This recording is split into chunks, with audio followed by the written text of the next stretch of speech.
10 KG ওজনের পাঙ্গাস মাছ থেকে এক টুকরা মাছ আজকে রান্না করলাম। গতকাল রাতে বাজারে গিয়েছিলাম বাজার করতে। বাজারে গিয়ে দেখি এই বড় বড় পাঙ্গাস মাছগুলো কেটে বিক্রি করছে। নদীর যে কোনো বড় বড় মাছ এভাবে কেটে বিক্রি করে। আর এই পাঙ্গাস মাছটাও নাকি নদীর। এই মাছটার ওজন নাকি 10 কেজি, 350 টাকা কেজি বিক্রি করছিল। ডিমওয়ালা পাঙ্গাস মাছ কিন্তু খুব সহজে পাওয়া যায় না, তবে এই মাছটার পেট ভর্তি ডিম ছিল। বড় বড় পাঙ্গাস মাছ খেতে কিন্তু অনেক বেশি স্বাদ লাগে, তবে 10 কেজি বা 12 কেজি পাঙ্গাস মাছ কেনা আসলে সম্ভব না। পাঙ্গাস মাছ অনেকেই পছন্দ করে না, গন্ধ করে বলে। তবে আজকে আমি যেভাবে পাঙ্গাস মাছ রান্না করব, এভাবে যদি রান্না করা হয় বোঝার উপায় নেই পাঙ্গাস মাছ রান্না করা হয়েছে নাকি রুই মাছ রান্না করা হয়েছে। মাছটা তো আমি গরম পানি দিয়ে ভালোভাবে পরিষ্কার করে নিয়েছি, উপরে চামড়াটাও ফেলে দিয়েছি। এরপরে আমি মশলা বেটে নিচ্ছি। এখানে আমি পোস্ত দানা, তিল আর সরিষা বেটে নিলাম। তারপরে আদা রসুন বেটে নিলাম। টাটকা টাটকা মশলা দিয়ে আজকে পাঙ্গাস মাছ রান্না করব। মশলা তো বেটে নেওয়া হয়ে গেল। এবার হলুদ গুঁড়া, মরিচ গুঁড়া আর লবণ দিয়ে মাছগুলো ভালোভাবে মেখে নিচ্ছি।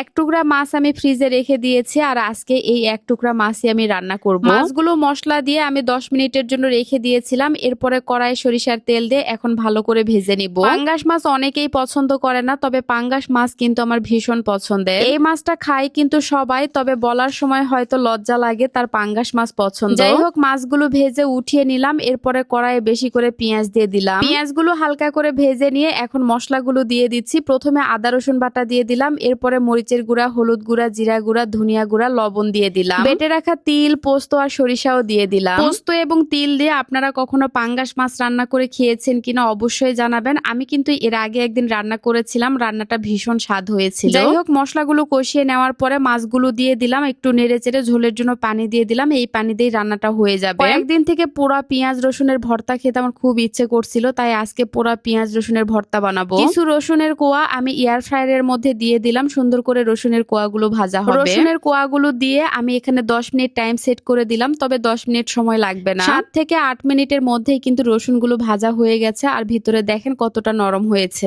রসুনগুলো তো ভাজা হয়ে গেল, এবার আমি একইভাবে পেঁয়াজগুলো পুড়ে নিব। এয়ার ফ্রায়ারে কিন্তু সব ধরনের খাবার তৈরি করা যায়, ভাজা পোড়া থেকে শুরু করে সিদ্ধ খাবারও তৈরি করা যায়। আপনারা অনেকেই জিজ্ঞেস করেন, আপু আপনি এয়ার ফ্রায়ারটা কোন পেজ থেকে নিয়েছেন? আমি এই এয়ার ফ্রায়ারটা নিয়েছি TQIU ফেসবুক পেজ থেকে। পেজের নামটা ক্যাপশনে দেওয়া আছে এবং হোয়াটসঅ্যাপ নাম্বারটা কমেন্টস বক্সে দেওয়া আছে, যারা নিতে চাচ্ছেন অর্ডার করতে পারেন। এদিকে তরকারিটাও রান্না করা হয়ে গেছে। নামিয়ে নেওয়ার আগে উপরে একটু ধনিয়া পাতা ছিটিয়ে দিলাম। এরপরে তরকারিটা নামিয়ে নিলাম একেবারে মাখা মাখা ঝোল রেখে। এবার আমি পেঁয়াজ রসুনের ভর্তা বানাবো। প্রথমে পেঁয়াজ রসুনের খোসাগুলো ফেলতে হবে। এত সুন্দর করে রসুন আর পেঁয়াজগুলো সিদ্ধ হয়েছে, একটা রসুন পেঁয়াজও পুড়ে যায়নি। ভাজায় এই পেঁয়াজ রসুনের এত সুন্দর গন্ধ বের হয়, গন্ধ দিয়ে মনে হয় পেট ভরে যায়। এই তো আমি ভর্তাটা বানিয়ে নিলাম। উপরে সরিষার তেল দিয়ে আমি ভর্তাটা সুন্দর করে মেখে নিলাম। ভর্তাটা দেখেন কত লোভনীয় লাগছে। এই ভর্তা দিয়ে 2 প্লেট ভাত খাওয়া যাবে। ভর্তা দিয়ে গরম গরম ভাত খেতে কি যে শান্তি লাগছে তা বলে বোঝাতে পারবো না। প্রথমে ভর্তা দিয়ে ভাত খেয়ে পাঙ্গাস মাছ নিয়ে নিলাম। পাঙ্গাস মাছের এই রান্নাটাও কিন্তু অনেক বেশি স্বাদ হয়েছে। আপনাদের কেমন লেগেছে অবশ্যই কমেন্টস করে জানাবেন। যদি ভালো লাগে প্লিজ একটা শেয়ার দিবেন। আল্লাহ হাফেজ, টাটা।